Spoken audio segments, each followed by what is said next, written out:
दिनेश भाऊ, समीरजी, त्यानंतर बजाज मॅडम, त्यानंतर SDO साहेब आणि उपस्थित सर्व सन्मान्य मंडळी आणि आपण जे नोकरी करता आलेले आहे ते कॅन्डिडेट.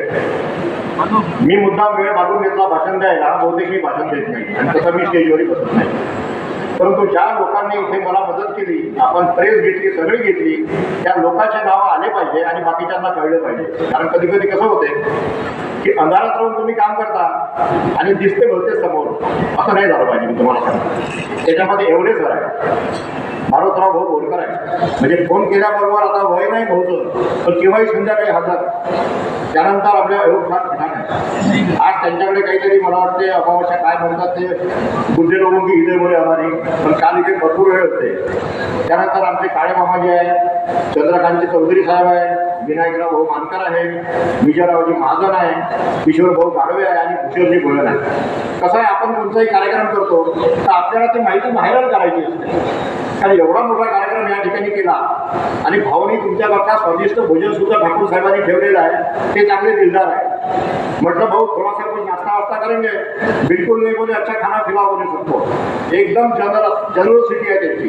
त्यांना पाहिजे ते एकदम टॉप काम पाहिजे. मेरे को कुछ दिखने को नहीं होणार, क्या खर्चा करना है करो. हा सगळा कार्यक्रम करताना या लोकांचे परिश्रम आले, म्हणून तुम्हाला मी म्हणजे नमस्कार करत नाही, आभार मानत नाही, मानाचा मुजरा करतो.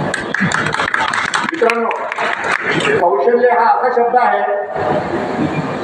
ज्याच्या अनेक व्याख्या आहेत आणि हा शब्द आपण वाईटली आणि लूजली यूज करतो. मला याचं मराठी नाही करता येणार म्हणून मी मुद्दाम इंग्रजी बोलतो. याचं असं समजू नका का इंग्रजी बोलून राहिला. वाईटली अँड लूजली या आपण शब्दाचा उपयोग करतो. आता मी नेहमी माझ्या विद्यार्थ्यांना MBA ला म्हणायचो की मोठ्या जहाजावर नौकर बनण्यापेक्षा लहानशा होडीचे मालक बना. मला नौकर हा शब्द चांगला वाटत नाही. मलाही मी जन्मभर नौकर राहतो. म्हणजे मी नौकर होतो तर माझ्या प्रिन्सिपाल मॅडमला मला आयुष्यभर न्याय कमी मॅडम न्याय भाऊ मॅडम म्हणावं लागतं. असा तुम्ही असं म्हणता कामा नये. तुम्हाला लोकांनी म्हटलं पाहिजे न्याय कमी सर, असे तुम्ही मालक बना, छोटेसे मालक बना. छोट्यापासून तुम्ही सुरुवात करा. टाटा बिर्ला तर लहानपासूनच मोठे झाले. तेव्हा एक तुम्ही निश्चय करा की तुम्ही आता नोकरी तुम्हाला मिळेल तेव्हा जास्त काय तुम्ही नोकरीमध्ये राहू नका.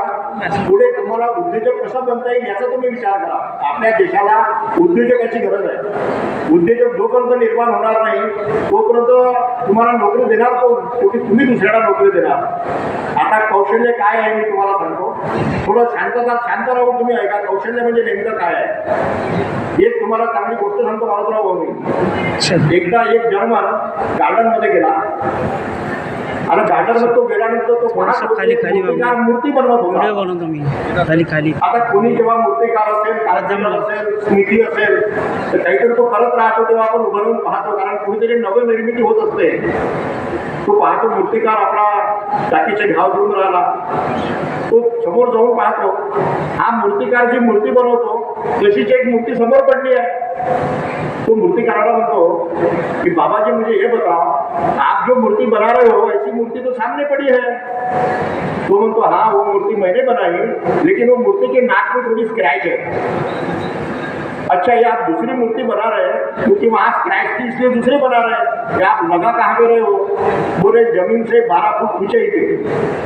अरे जमीन से 12 फुट ऊंचाई थी, उसका पैर आएगा तो उसका नाक कितना दूर आएगा. आप दूसरी क्यों बना रहे हैं. ये किसको पता चलेगा कि ये मूर्ति के नाक पे स्क्रैच है. ये किसको पता चलेगा. क्यों इतनी तकलीफ ले रहे हो बाबा जी आप. तो म्हणतो किसको पता चले या ना चले, मुझे पता चलेगा कि वो मूर्ति के नाक पे स्क्रैच है. म्हणजे I will come to know that there is a scratch on the note. This is what is skill. आता कलेच्या क्षेत्रामध्ये आपण म्हणतो आर्टचे जे स्टुडंट असेल ना, स्किल डेव्हलपमेंटच्या क्षेत्रामध्ये नोकरी करतो तुम्हाला खूप संधी आहे. आणि स्किल हा शब्द आपण कलेच्या संबंधात वापरतो, सायन्सच्या संबंधात नाही. कारण स्किल सायंटिस्ट असा शब्द आपण वापरत नाही. तो एक्सपर्ट सायंटिस्ट म्हणतो, टॅलेंटेड सायंटिस्ट म्हणतो किंवा नॉलेजेड सायंटिस्ट. स्किल म्हणजे नेमकं काय. स्किल म्हणजे काय आहे. नॉलेजचं तुम्ही जर समजा प्रोसेसिंग केलं तुम्हाला स्किल मिळते. म्हणजे अशा प्रकारच्या स्टेप्स आहेत. पहिले डेटा म्हणजे रॉ फॅक्ट. त्याचं नंतर प्रोसेसिंग केलं की इन्फॉर्मेशन म्हणजे त्याला मग मिनिंगफुल फॅक्ट. इन्फॉर्मेशनचं तुम्ही जर समजा पुन्हा प्रोसेसिंग केलं डेटा इन्फॉर्मेशन, मग नॉलेज. आणि नॉलेजचं जेव्हा तुम्ही प्रोसेसिंग कराल तेव्हा जे तयार होईल ते skill. Skill is the processing of the knowledge. आणि ते स्किल तुमच्यामध्ये असलं पाहिजे.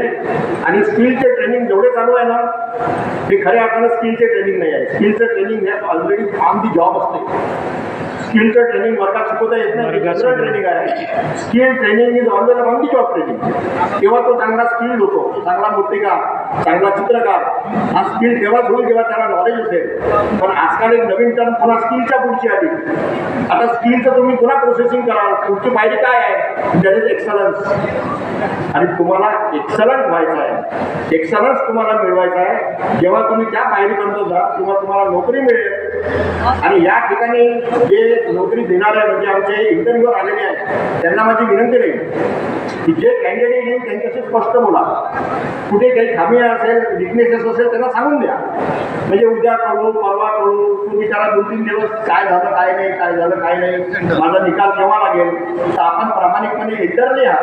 प्रेमाने आपण सांगू शकता की या भागामध्ये तू कमजोर आहे, तुला तयारी करायची आहे. आणि आमचे विद्यार्थी कॅन्डिडेट देखील चांगल्या तऱ्हेने ग्रास करतील, आपले आभार व्यक्त करतील, जास्त बोलणार नाही. आणि सविस्तर माहिती तुम्हाला त्या इंटरव्ह्यू बूथवर मिळणार आहे. हे थोडी हायटेक टेक्नॉलॉजी आहे. QR कोडनी तुम्ही स्कॅनिंग केल्यानंतर तुमच्या मोबाईलवरती फॉर्म येईल. तो फॉर्म तुम्हाला भरायचा आहे. म्हणजे पेन आणि कागद फॉर्म असा प्रकार या ठिकाणी नाही. तेव्हा या ठिकाणी ठाकूर साहेबांनी फार मेहनत घेतली.